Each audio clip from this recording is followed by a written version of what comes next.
uh, incentives for electric vehicles. Yeah. We're doing some of that, addressing multifamily properties Yep. and providing an avenue for those occupants, those tenants, to go electric in their transportation has Yep. been pretty poor. Yeah. That's one of the areas that needs a lot of improvement. Exactly. You mentioned those rebates. Like when I looked at it, I can't remember the specific number, but when I looked at the numbers of people actually taking advantage of those rebates, it was dishearteningly low. It's very low, yes. And part of that is there's too many hoops. Yes, exactly. Right. Yeah. The regulations to qualify for such incentives is daunting, for people. And that needs to change. Right. And I would say, like, to bring that back to like abundance thinking is that's one of the questions that like what are the impediments that we ourselves are putting in front of ourselves to hitting our goals. And exactly, if we want to see more people in electric cars, let's make that goal very myopically simple. Is like what is the tipping point that gets someone over, and only that is maybe a lens to do it. You're for a decentralized grid is what I'm sensing. I was just going to talk about that. You putting solar panels on your roof, right, and using the energy from those for your purposes. But there are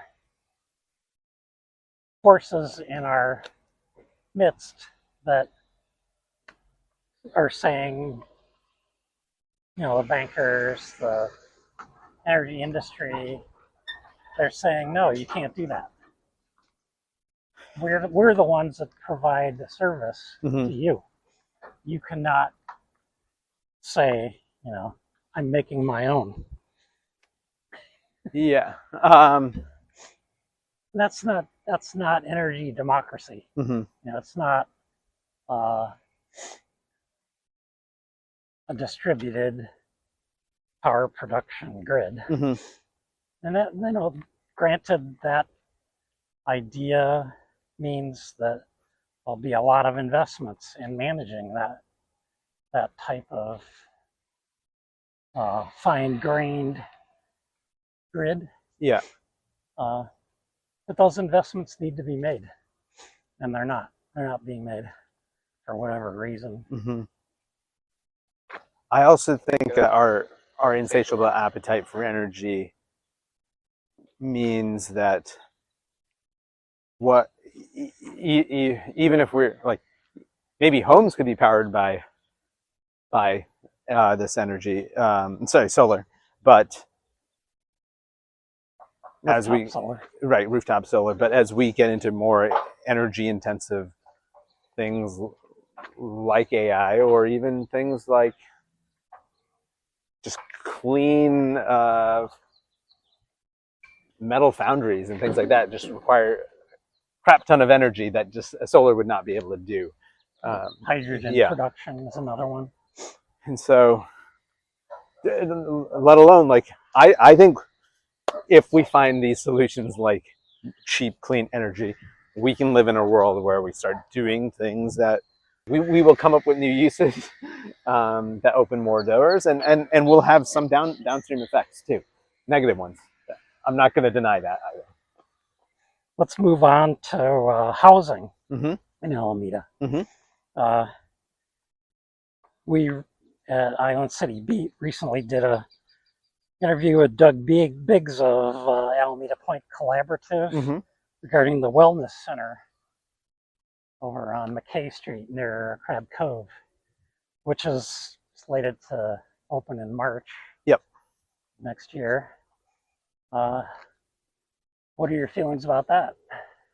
I think I'm so glad that project is progressing, and that's definitely been in my timeline of here in Alameda, is seeing that being debated to soon to be opened. And from what I can see from the street is like it's a beautiful building. It's it's adding value to our community in the sense of like those empty buildings were not, but also it's adding value to actually helping people. I think that's a moral thing that we are obligated Right. to do. And yeah, now the firefighters that deal with homeless yeah, individuals that are sick have some place to take exactly. these people. I don't think we should be outsourcing those problems. Like, and maybe that's not even the right word. Problem. It's more. This is something that is part of the system of Alameda, and we have to tackle it here. And I like what I've seen out of the Alameda Point Collaborative is that they've been more innovative on things of like how to do these programs. And well, there was a lot of community input. Yeah.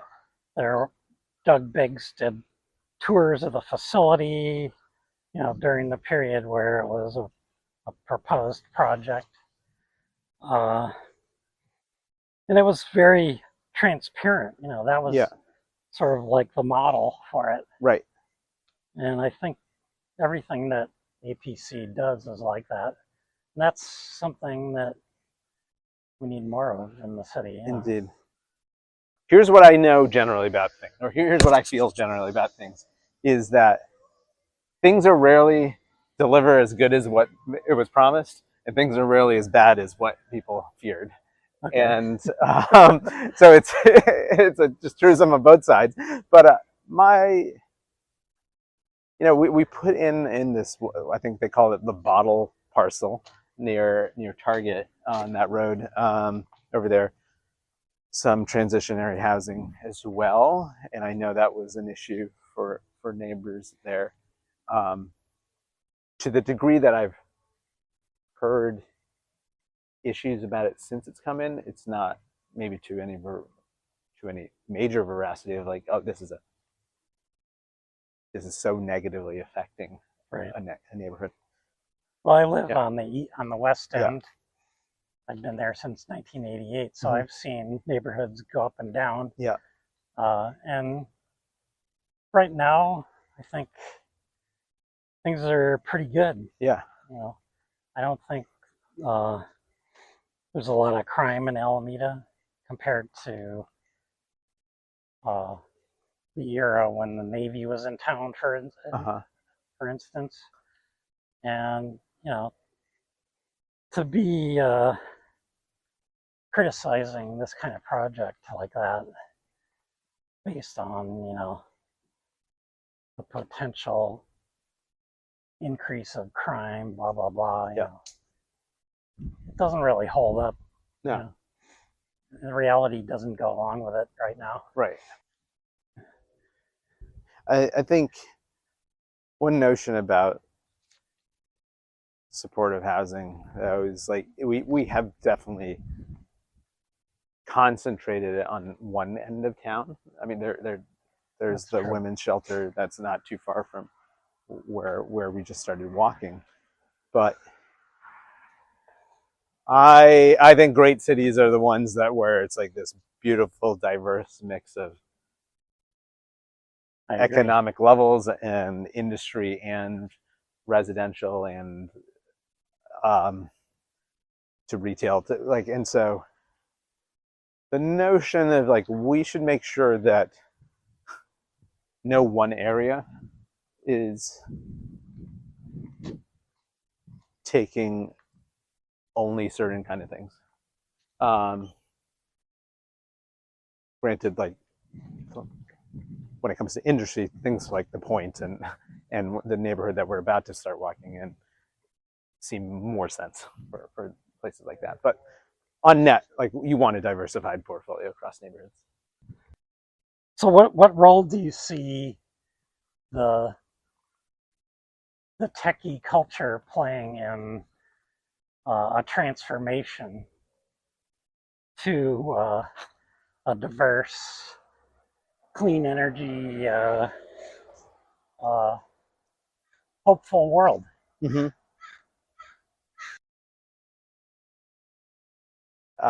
So as a career, I've been a product manager most recently. And a product manager is this person that is in a technical organization always, that is in many ways the voice of the user, is the in-house. But they're also the sieve of editorial lens on things. And that means like what resources do we apply to it? What problems are we going to prioritize? How are we going to schedule this? Which might sound more project management, but I would more frame it as really like it is an editorial lens on things. And I think the best things in life are editorial. I think the three of us are really into art and the notion of like what is art, but something that just says something. It has a voice and a point of view. And as you both know, I'm very interested in governments, both what I just recently did for work, and to some extent still doing, but also I ran for local office here and City council. for city council, yeah. And I think that kind of thinking would be useful. It's an organizing tool. Yeah, as an organizing tool. Yeah.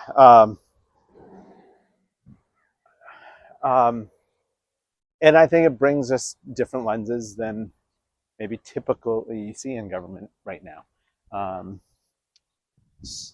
But what does that viscerally mean? I think it means lensing on like what are the outcomes we want to see, what are the outcomes we don't want to see, and shaping things towards those outcomes.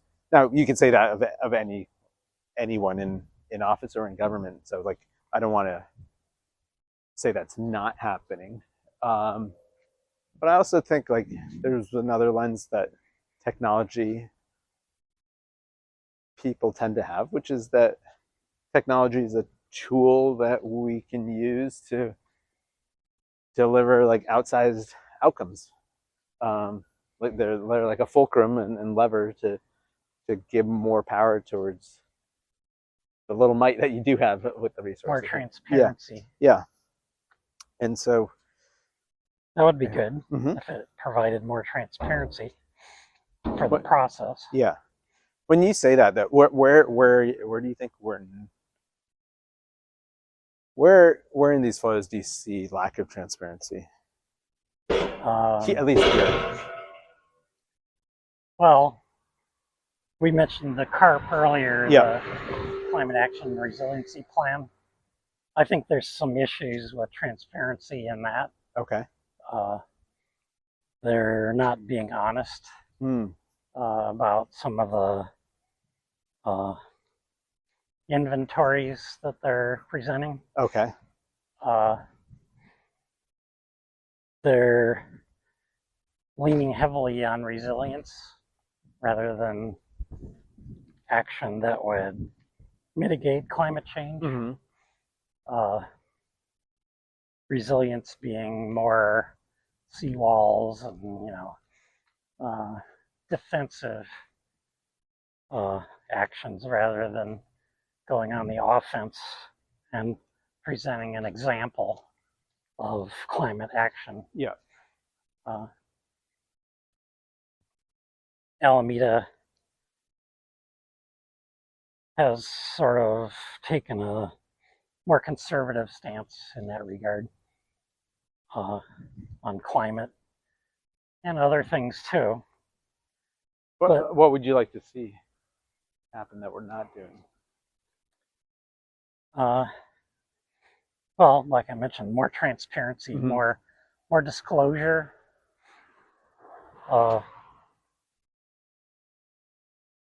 more critical views of the depth of a problem, not just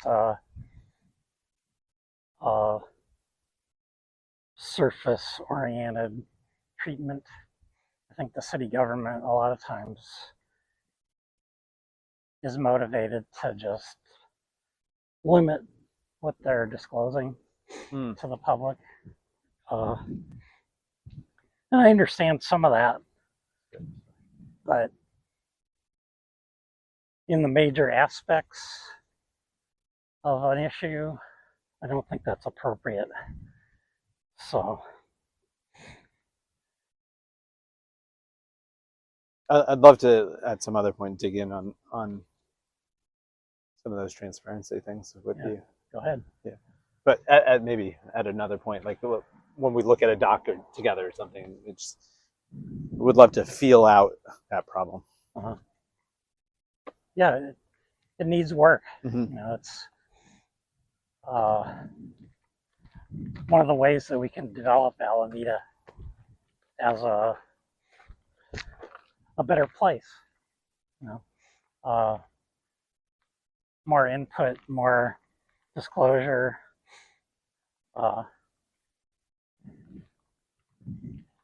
Anyway, it's been a pleasure, Thushan. Okay. I think we'll wrap it up for now. All right. Thank you for being on Island City Beat. Yeah, thank you for the conversation. Really, really appreciate it. So this is Jeff Gould signing off from Island City Beat.